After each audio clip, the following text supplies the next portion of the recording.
안녕하세요, 여러분. 저는 학원 강사를 하고 있는 30대 후반의 여자입니다. 고부 갈등이라는 것이 제 어머니 세대에 심각했다고 생각했는데, 제가 그 일을 겪고 나니 요즘도 별다를 건 없더라고요. 지금은 원만하게 지내게 되었는데요. 예전에는 시어머니와의 심각했던 고부 갈등의 경험을 여러분들에게 말씀드리고 싶어서 이렇게 사연을 적어 보냅니다. 저는 친한 대학교 친구의 소개로 남편을 만나게 되었어요. 당시에 제가 연애를 5년 넘게 쉬고 있었거든요. 그 친구의 결혼식에서 우연히 만났다가 친구가 신혼여행을 다녀온 후에 저에게 연락을 했습니다. 희원아, 너 연애 안 하니? 만날 사람도 없고, 이제는 연애도 하고, 나도 결혼도 생각하긴 해야 하는데, 내 결혼식에 왔던 친구 중에 김인성이라는 애 기억나? 글쎄. 왜? 키 크고 까무잡잡해서 너한테 인사시켜줬었잖아. 아, 기억날 것 같아. 걔가 너 소개시켜달라는데 소개 받을래? 그럴까? 그래. 이제 너도 적극적으로 사람 만나봐야지. 요즘에 그런 애 찾기 힘들어. 놓치지 마. 그때 제 나이가 31였습니다. 제 주변 친구들은 거의 다 결혼을 하고 가정을 꾸리고 살았는데 저만 싱글이었어요. 저를 마음에 들어한다던 그 사람이 저도 궁금해서 휴대폰으로 연락을 주고받다가 만나기로 약속을 했습니다. 그 사람이 다니던 회사와 제가 일하던 학원이 가까운 편이어서 제가 일하는 학원 근처 레스토랑에서 만나기로 했어요. 그 사람이 먼저 저를 알아봤습니다. 희원 씨, 여기에요. 아, 먼저 오셨네요. 안녕하세요. 잘 지내셨죠? 네, 저야 잘 지냈죠. 희원 씨 결혼식 때 이후로 오랜만에 봐서 너무 반가워요. 아, 저도 반가워요. 그 사람은 저를 보고 첫눈에 반했다고 했습니다. 그런 고백은 오랜만에 들어서 부끄럽기도 하고 기분이 좋았어요. 저도 그 사람에게 관심이 없었다면 만날 생각도 하지 않았을 텐데, 만나보니 저와 대화도 잘 통하고 말 한마디 한마디를 조심스럽게 하는 그 사람에게 저도 호감을 느꼈습니다. 그래서 그날 이후 그 사람과 진지하게 만남을 갖기 시작했어요. 만나면 만나볼수록 사람이 진국이라는 생각이 들었습니다. 다정하고 배려심이 넘쳐서 저 또한 좋은 사람이 되고 싶어지게 만들었어요. 제가 학원 강사로 일하느라 밤늦게 퇴근할 때가 많았는데, 그럴 때면 항상 제가 집에 잘 도착했는지 확인 전화를 해주곤 했습니다. 정말 사랑받는다는 게 이런 느낌이구나 하는 걸 새삼스레 깨닫게 해주었어요. 그렇게 저희는 1년을 연애했고, 남자친구가 사귄 지 1년이 되는 기념일에 저에게 청혼을 했습니다. 희원아, 우리 사귄 지 1년이 지났네. 1년이 길다면 길고 짧다면 짧은 시간이지만 나는 너랑 평생을 함께하고 싶다는 확신이 생겼어. 나랑 결혼해 줄래? 청혼을 받고 너무 행복해도 눈물이 흐른다는 걸 처음으로 알게 되었어요. 저 역시 남자친구와 같은 마음이었습니다. 그렇게 저희는 결혼을 약속하게 되었어요. 남자친구도 저도 모아놓은 돈이 있었기 때문에 결혼 비용은 부모님들의 도움을 받지 않아도 되었습니다. 그리고 저는 청혼을 받고 나서 남자친구 집에 인사를 가게 되었어요. 남자친구는 대학 때 아버지가 돌아가시고 홀어머니와 위로 형이 2명 있다고 했습니다. 둘째 형은 이탈리아로 유학을 갔다가 현지인 여자와 결혼을 하고 거기서 살고 있다고 했어요. 어머니는 첫째 형과 형수님과 함께 살고 있다고 했습니다. 그래서 저는 세 분에게 드릴 선물을 하나씩 준비해서 남자친구의 집에 방문하게 되었어요. 그런데 시어머니 혼자 계시더라고요. 어머니, 안녕하세요. 저 인성씨 여자친구 이희원이라고 해요. 그래, 왔으면 여기 와서 앉아. 내가 뭐 준비한 건 따로 없는데. 괜찮지? 시어머니가 될 분은 마르고 신경질적으로 생긴 분이었습니다. 남자친구와는 인상이 완전히 다르더라고요. 저는 준비한 선물을 시어머니께 드렸어요. 어머니, 요즘 환절기이고 하니까 실크 스카프 하나 사왔는데 마음에 드실지 모르겠어요. 제 선물을 보지도 않고 시어머니는 받지 않겠다고 말했습니다. 나 스카프 많아요. 나한테 잘 보이고 싶어서 그런 거 사왔나 보네. 필요 없으니까 아가씨, 어머니나 가져다 드려요. 그 말에 남자친구가 오히려 더 당황해 하더라고요. 어머니, 그래도 희원이가 열심히 골라서 사온 건데 한번 열어보기라도 하세요. 마음에 드실지도 모르잖아요. 안 봐도 뻔해. 엄마 눈 까다로운 거 알지? 됐어, 필요 없어. 근데 아가씨는 무슨 일 하나? 내가 우리 인성이한테 사귀는 아가씨가 있다는 말은 들었는데 구체적인 이야기는 못 물어봤네. 저 학원에서 고등학생들 수학 강의하고 있어요. 뭐? 그럼 학원 강사야? 어머. 언감생심. 아가씨, 욕심 많네. 네? 우리 인성이 대기업 다니는 거 알죠?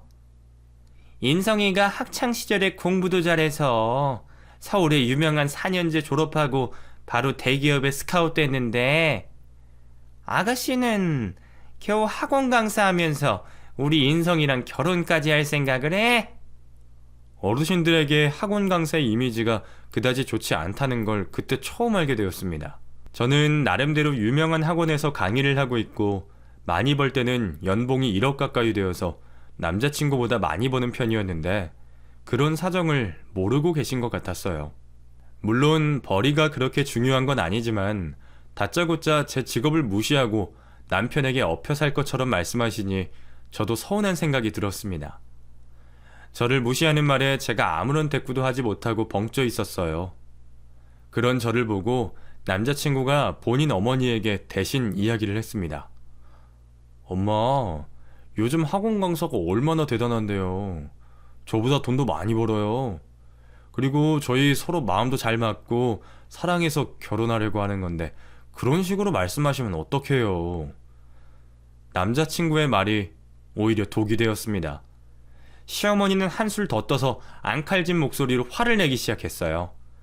돈을 더 벌거나 말거나 남의 눈에는 그저 학원 강사일 뿐이야. 학교 선생님도 아니고 강사가 뭐니?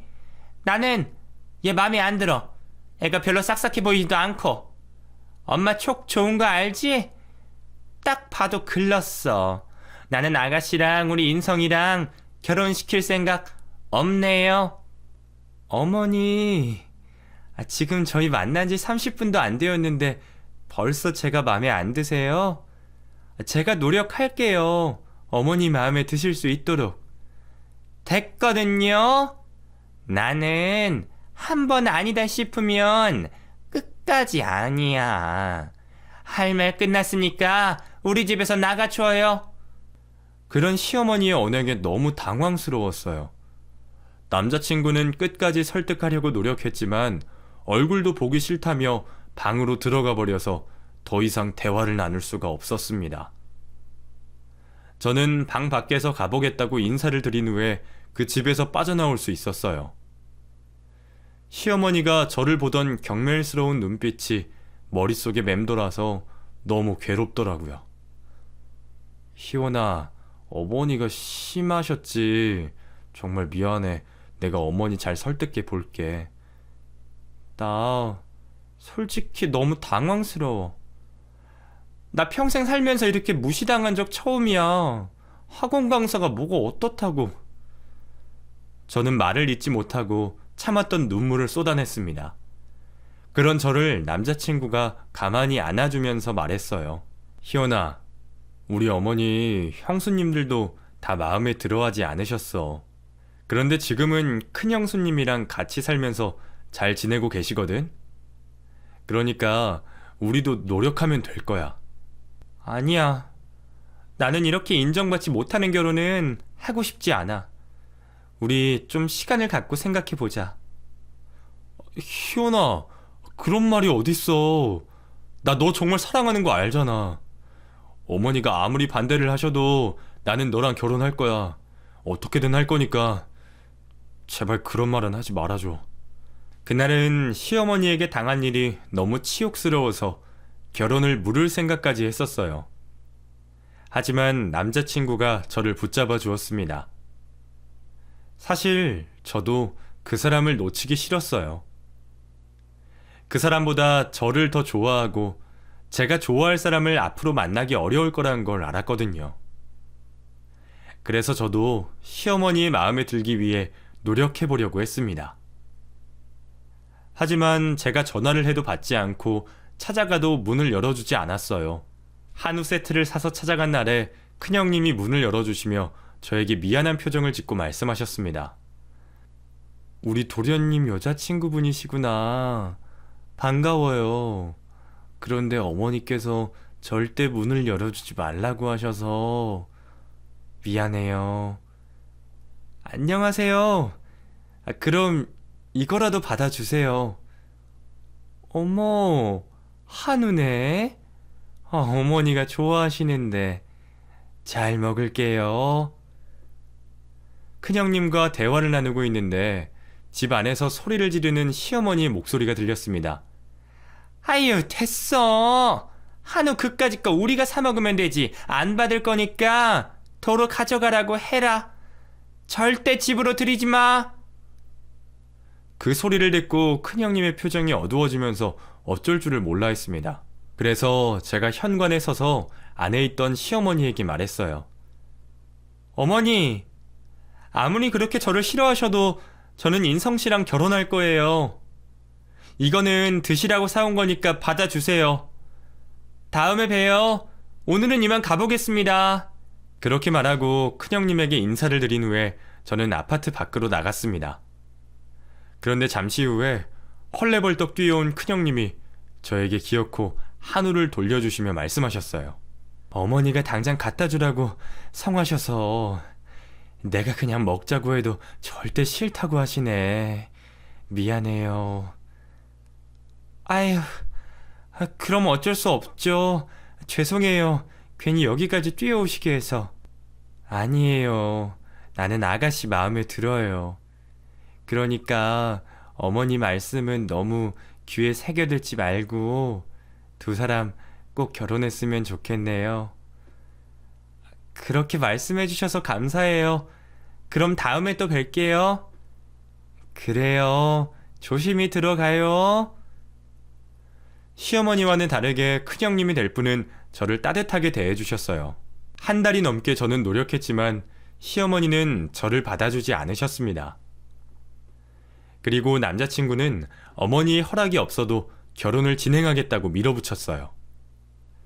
그래서 남자친구는 저희 집에 인사를 왔고 저희 부모님은 남자친구를 마음에 들어 하셨습니다.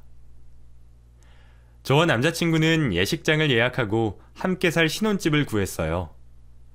설마 하니 결혼식에는 오시겠지라고 생각했습니다. 자식 이기는 부모는 없다는 말이 있잖아요.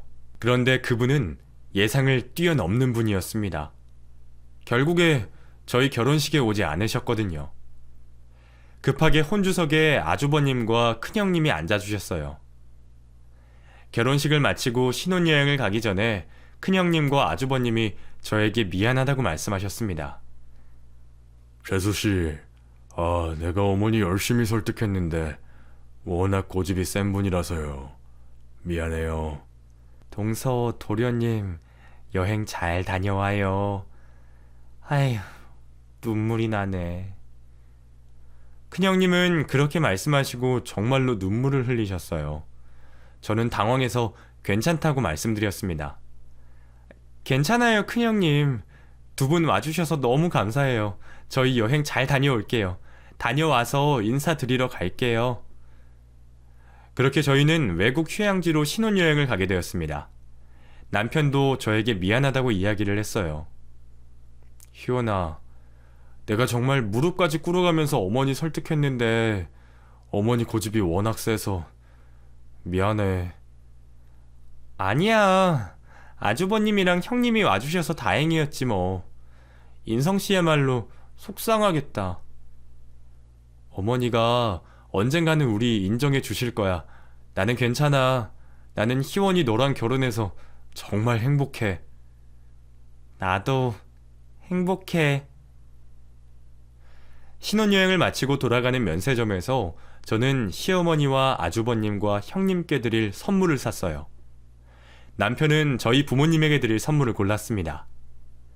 저희 둘 다 신중하게 선물을 고르고 받으시는 분들이 기뻐하시기를 바라고 있었죠. 그리고 한국에 도착하자마자 저희는 시어머니 댁에 인사를 드리러 갔어요. 하지만 역시나 문전박대를 당하고 말았습니다. 문을 열어준 형님이 난감한 표정으로 저희에게 말씀하셨어요. 어머니가 절대로 드리지 말라고 하셔서 미안해요, 도련님 동서. 어떻게 하지? 조금은 예상했지만 그래도 매번 그런 대우를 받는 게 익숙해지지는 않더라고요. 난감한 표정을 짓고 있는 형님에게 오히려 죄송스러워서 저는 제가 준비한 선물만 형님에게 드렸습니다. 형님, 이거 제가 사온 선물인데요. 이거는 꼭 받아주세요. 어머니, 저희 그럼 갈게요. 형님, 매번 저희 때문에 불편하시죠? 죄송해요. 내가 미안하지. 형님은 눈이 빨개져서 툭 치면 눈물을 쏟을 것 같은 표정을 짓고 계셨습니다. 마음이 정말 여린 분이라는 생각을 했어요. 그렇게 선물만 드리고 저와 남편은 저희 집에 인사를 드리러 갔습니다. 저희 부모님도 속상해 하시더라고요. 우리 희원이가 뭐가 모자라서 그렇게 마음에 안 들어 하시는지.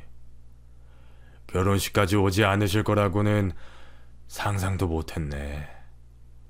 어떻게 사돈 얼굴을 한 번도 못 볼 수가 있는지. 저희 아버지의 말씀에 남편이 안절부절하지 못하며 대답했습니다. 장인어른, 장모님, 정말 죄송해요. 저희 어머니 때문에 많이 속상하셨죠. 남편의 말에 저희 어머니가 아니야, 자네가 더 속상하겠지. 괜찮아. 둘이 잘 사는 모습 보시면 언젠가는 마음의 문을 활짝 여실 날이 있을 거야. 라고 말씀해 주셨습니다. 시어머니를 빼고는 저희 결혼 생활은 정말 순탄했어요. 저희 둘이 장만한 신혼집에서 서로를 아껴주면서 연애 때보다 더욱 친밀하게 잘 지내고 있었습니다. 제가 늦게 퇴근하는 날이 많았는데 남편은 저보다 먼저 퇴근하는 날이면 제가 먹을 저녁 식사를 차려놓고 기다려주었어요. 그렇게 결혼한 지 3개월이 지났을 무렵에 아주버님이 사고로 병원에 입원하셨다는 소식을 듣게 되었어요. 저와 남편은 부랴부랴 병원에 갔습니다. 아주버님, 괜찮으세요? 어쩌다가 다치신 거예요? 괜찮아. 계단에서 앞을 제대로 못 봐서 그러는 바람에. 아이고. 옆에 있던 형님은 울고만 계셨습니다. 어깨 골절 때문에 급하게 수술했는데 연락 안 해도 되는데 이 사람이 연락을 했나 보네. 형님, 괜찮으세요? 왜 이렇게 울고 계세요? 그게... 그러고 있는데 시어머니가 병실 문을 열고 들어왔어요. 결혼 전 인사를 갔다가 쫓기듯이 나온 이후에 정말 오랜만에 보는 얼굴이었습니다. 여전히 신경질적인 표정으로 저를 위아래로 기분 나쁘게 훑어보셨어요. 어머니, 잘 지내셨죠? 네가 여기 왜 왔니? 첫째 며느라, 네가 얘 불렀니? 하여간 눈치도 없어. 내가 싫어하는 거 알면서. 시어머니의 말씀에 형님은 기가 팍 죽어서 고개를 숙이고 아무 말도 하지 못했습니다. 그래서 제가 대신 말했어요. 아주버님이 입원하셨는데 저희가 와 봐야죠. 어머니가 반대하셨지만 어쨌든 결혼식도 올렸고 혼인신고도 마쳐서 저 어머니 며느리예요. 며느리? 웃기고 있네. 나는 너 인정한 적 없다. 시어머니의 말에 남편이 시어머니에게 조용히 말했습니다. 어머니, 제발 그만 좀 하세요. 어머니가 아무리 그렇게 반대하셔도 저희 결혼해서 행복하게 잘 살고 있어요. 인성이, 너 말 잘했다. 넌 나한테 찾아오지도 않고 얘랑 둘이 히덕거리면서 잘 지내고 있었니? 어떻게 연락을 한 번 안 해? 하, 이래서 사람을 잘 들여야 한다니까. 어머니, 전화 드렸잖아요. 어머니가 안 받으셔놓고서. 됐어. 너희 꼴도 보기 싫으니까 그만 가라. 정신 사나워. 저는 시어머니를 오랜만에 만난 김에 하고 싶은 이야기를 다 하고 싶다는 생각이 들었어요. 시어머니가 제가 신혼여행을 다녀오며 산 캐시미어 가디건을 입고 계시더라고요. 어머니, 이 가디건 제가 사드린 거네요. 잘 입고 계셔서 너무 감사해요. 어머니, 이러지 마시고 저 이제 며느리로 받아들여 주세요.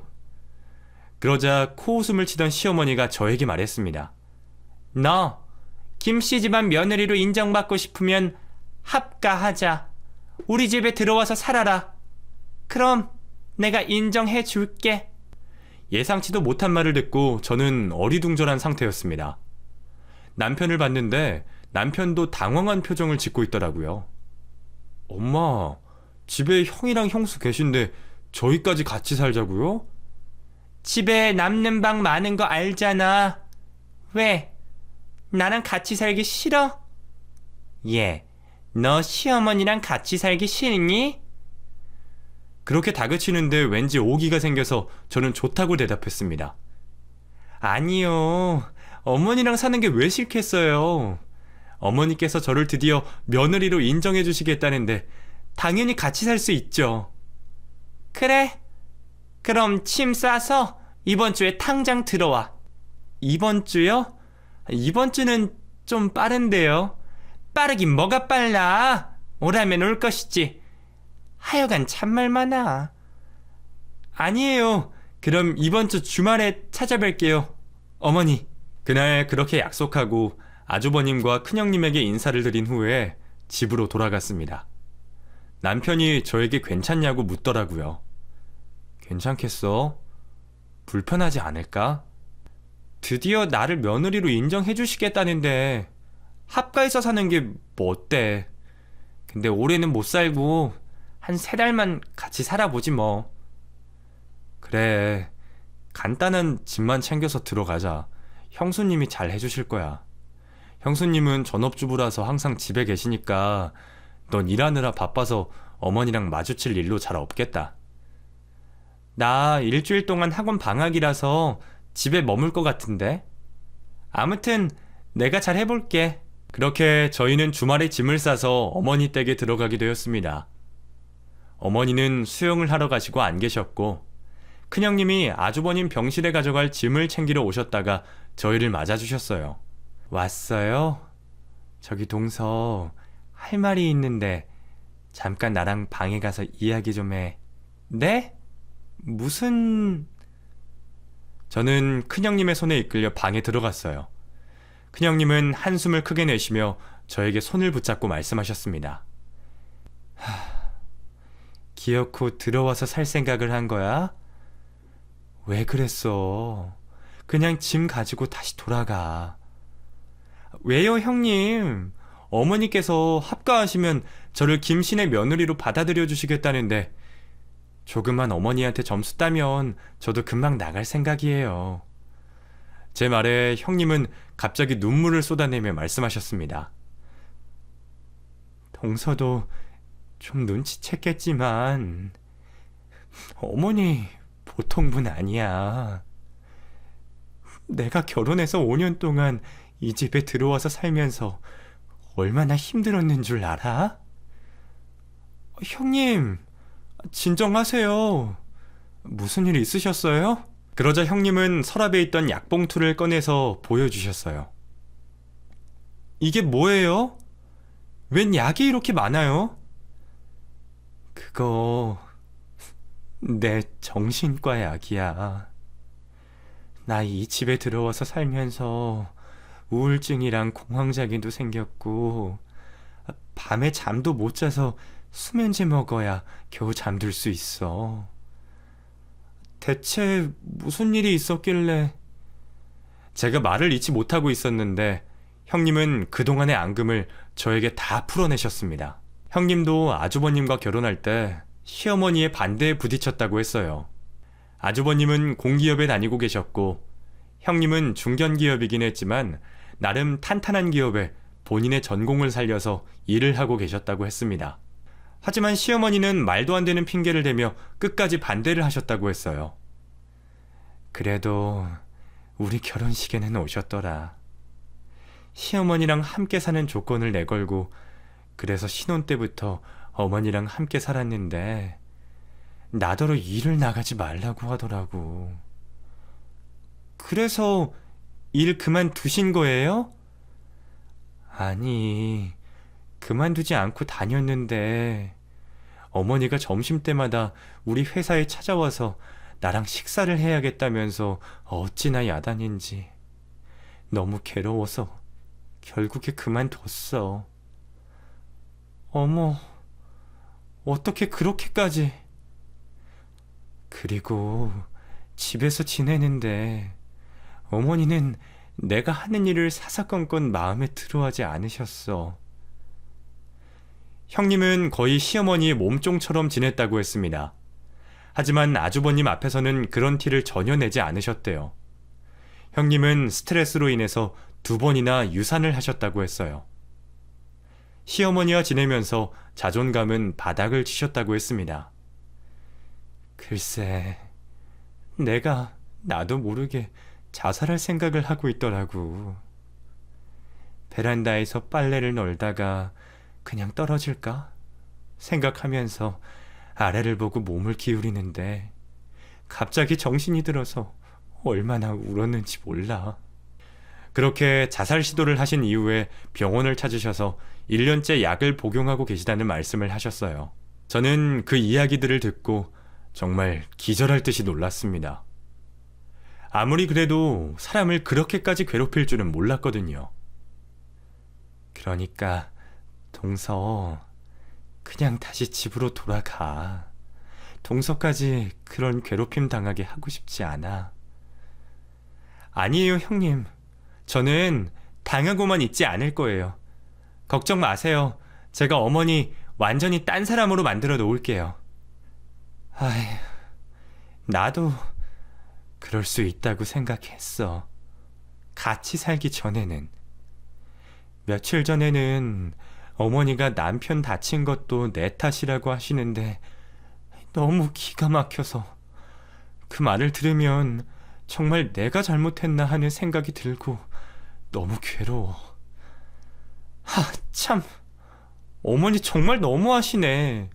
완전 가스라이팅 하셨네요. 형님, 절대 어머니 말씀에 흔들리지 마세요. 제가 같이 살면서 싹 다 바꿔놓을게요.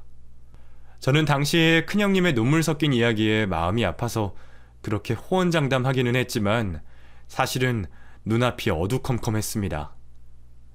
걱정이 되기는 했지만 저는 살면서 이런저런 이상한 사람들을 많이 만난 경험이 있었기 때문에 절대로 지지 않겠다고 속으로 다짐했어요. 형님과 대화를 마치고 밖으로 나왔는데 남편 표정이 심상치 않더라고요. 아마도 문 밖에서 저희의 대화를 엿들었던 모양이에요. 그러고 있는데 현관에서 시어머니가 들어오는 소리가 들렸습니다. 어머니, 오셨어요? 아, 너희 왔니? 작은 애 왔으면 밥 좀 차려라. 운동했더니 너무 허기가 지네. 저를 보자마자 밥을 차리라는 시어머니의 말에 제가 대답했습니다. 어머니, 그러지 말고 우리 외식해요. 외식? 난 밖에서 음식 사 먹는 거 딱 싫어해. 얘가 어디서 꼼수를 부려? 밥하기가 그렇게 싫어? 네, 하기 싫어요. 뭐? 이게 미쳤나? 어디서 눈을 똑바로 뜨고. 제 말에 어지간히 당황한 눈치더라고요. 큰형님은 한 번도 그렇게 반항한 적이 없는데 제가 단호하게 싫다고 말하니까 어이가 없었겠죠. 시어머니보다 더 놀란 큰형님이 본인이 밥을 차리겠다고 말했습니다. 동서, 내가 차릴게. 쉬고 있어. 아니에요, 형님. 형님 아주버님 짐 가지러 오신 거잖아요. 얼른 병원 가보셔야죠. 그래도... 괜찮아요. 얼른 가세요. 아주버님 기다리시겠어요. 큰형님을 보내고 난 후에 저는 시어머니에게 다시 한번 외식을 하자고 말했습니다. 그러자 시어머니가 귀청이 떨어질 정도로 소리를 꽥 지르더라고요. 미쳤니? 내가 싫다고 했잖아. 어머니, 저 일하느라 요리 같은 거 배운 적이 없어요. 그럼 배워서라도 해. 나 씻고 올 테니까 그때까지 다 차려놔. 시어머니는 방으로 들어가 버리셨고 저는 남편에게 나가서 반찬을 사오라고 말했습니다. 남편은 제 말을 듣고 급하게 반찬 가게로 달려갔어요. 바로 아래가 상가라서 금방 다녀왔더라고요. 당신 밥할 줄 알지? 응, 나 혼자 살면서 밥 해먹어서 당연히 할 줄 알지. 그럼 당신이 밥해. 내가 반찬 차릴게. 그래. 남편은 쌀을 씻기 시작했고 시어머니가 마침 밖으로 나오더니 그 모습을 보게 되었습니다. 그리고 또 소리를 지르더라고요.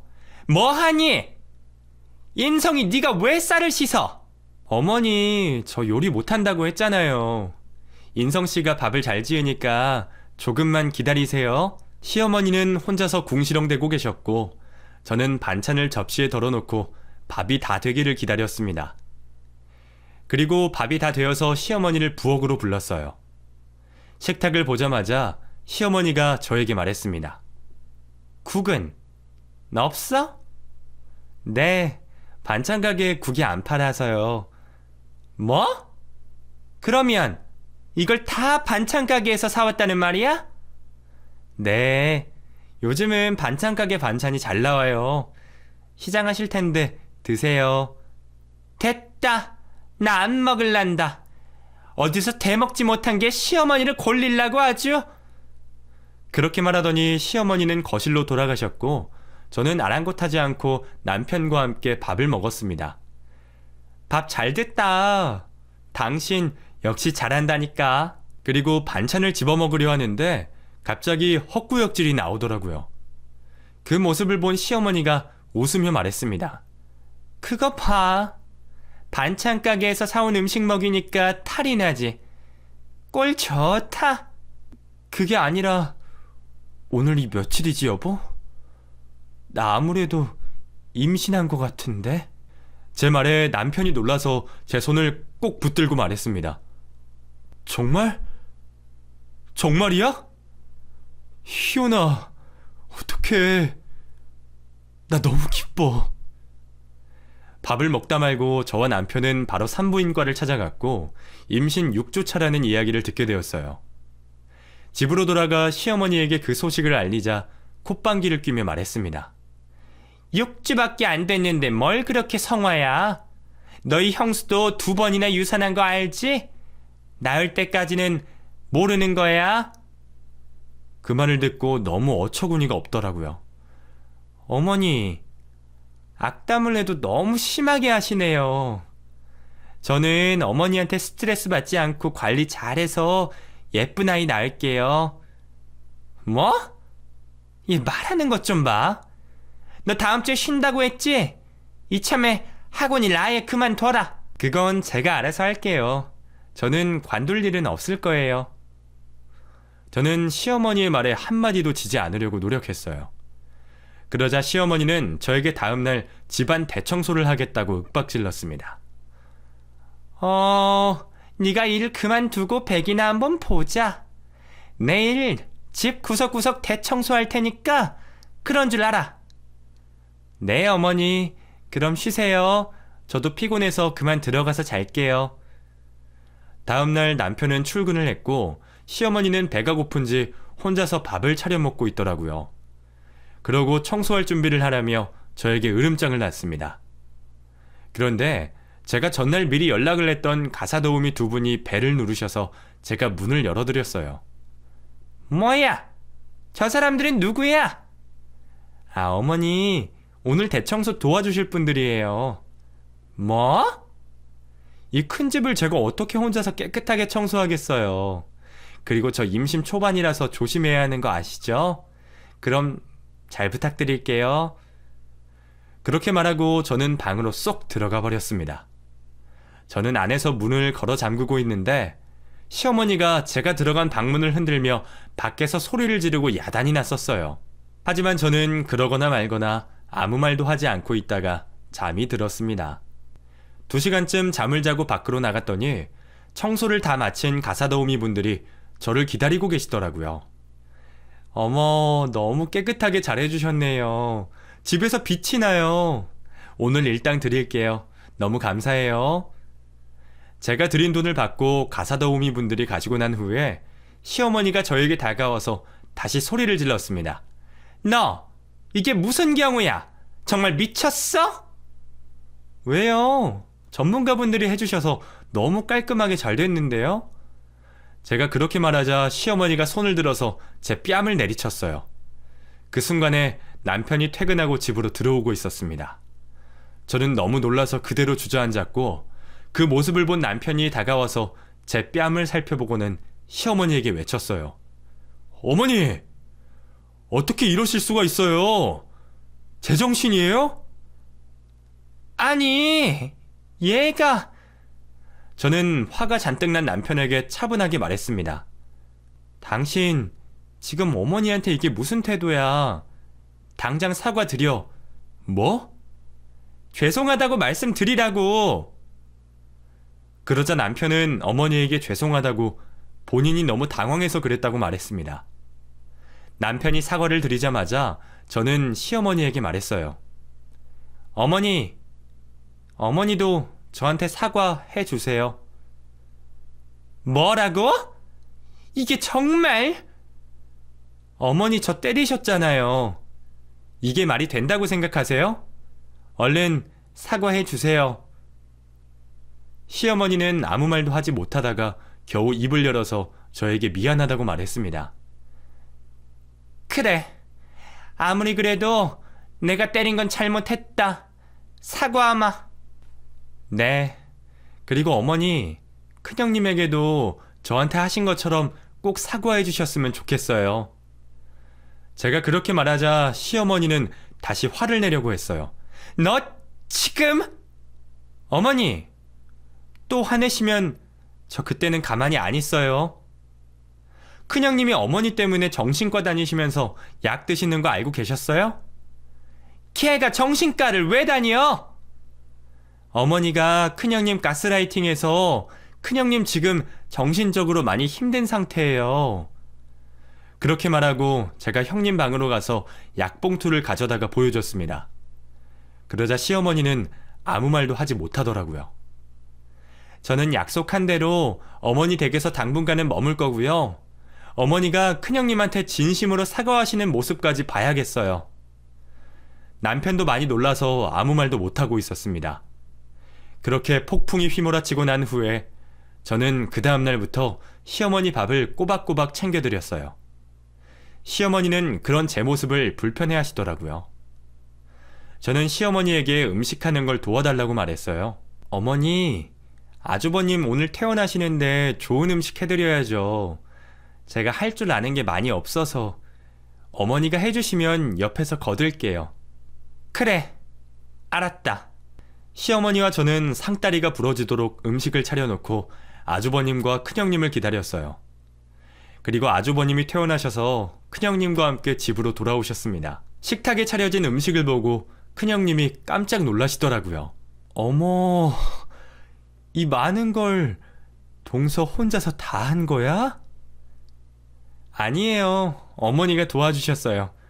그쵸, 어머니? 그래. 그리고 어머니, 저랑 약속한 거 있으시잖아요. 지금 해주세요. 뭐? 지금? 네. 그럼 언제 하시게요? 제 말에 머뭇대던 시어머니가 갑자기 눈물을 흘리며 큰형님에게 말씀하셨습니다. 첫째야, 내가 그동안 정말 널 못살게 굴어서 미안하다. 너 그렇게 약까지 먹을 정도로 힘들 줄은 몰랐어. 내가 혼자서 애들 키우고 장가 보내니까 나도 모르게 며느리들을 미워했던 것 같아. 진심으로 사과할게. 정말 미안하다. 그 말을 듣고 큰형님도 오열을 하셨습니다. 아주버님은 제 등을 두드려 주시며 고맙다고 말씀하셨어요. 그리고 퇴근한 남편이 모든 상황을 보고 어리둥절한 표정을 짓고 있었습니다. 그날 이후로 시어머니는 정말 다른 사람이 되었습니다. 저희에게 시집살이를 더 이상 시키지 않으셨어요. 밥도 직접 하셨고 요리도 함께 해주셨습니다. 그리고 다정하게 저에게 음식하는 법을 가르쳐 주었어요. 그렇게 한 달이 지났을 무렵에 어머니는 저에게 이제 집으로 돌아가서 지내라고 하셨습니다. 너 이제 집으로 가서 일도 하고 편하게 지내다가 아이 낳으면 그때 몸조리하러 와라. 어머니, 저 가면 또 형님 괴롭히시는 거 아니죠? 제가 농담으로 그렇게 말하자 큰형님도 웃으시고 시어머니도 웃으시면서 절대 안 그런다고 말씀하셨어요. 저는 안심하고 남편과 저희 신혼집으로 돌아갔습니다. 그리고 아들을 낳게 되었어요. 제가 임신을 하고 있을 때 큰형님도 아이를 임신하셨습니다. 제가 아들을 낳았을 때 큰형님은 임신 6개월 차에 접어들고 계셨어요. 동서, 고생했어. 애가 도련님을 쏙 빼닮았더라. 형님은 요즘 괜찮으시죠? 그럼 동서 덕분에 내가 이제야 살맛이 난다니까. 너무 고마워. 어머니도 어찌나 나를 챙겨주시는지 부담스러울 정도야. 하, 다행이에요. 저는 아이를 시어머니에게 맡기고 다시 학원 강사 일을 하면서 어머니에게 용돈을 두둑히 챙겨드렸어요. 시간이 흘러 큰형님은 딸아이를 낳으셨습니다. 노산이라 걱정이 많으셨지만 아무 이상 없이 건강하게 출산을 하셨어요. 지금 제 아들이 6살이 되었네요. 5살 된 아주버님과 큰형님의 딸아이와 친하게 지내고 있습니다. 시어머니는 표정도 유해지시고 저희 아이들을 보면서 행복해하세요. 큰형님은 여전히 어머니 댁에서 함께 지내며 집에서 프리랜서로 일을 하고 계세요. 아주버님부터 큰형님 그리고 시어머니까지 저에게 복덩이라고 말씀을 하십니다.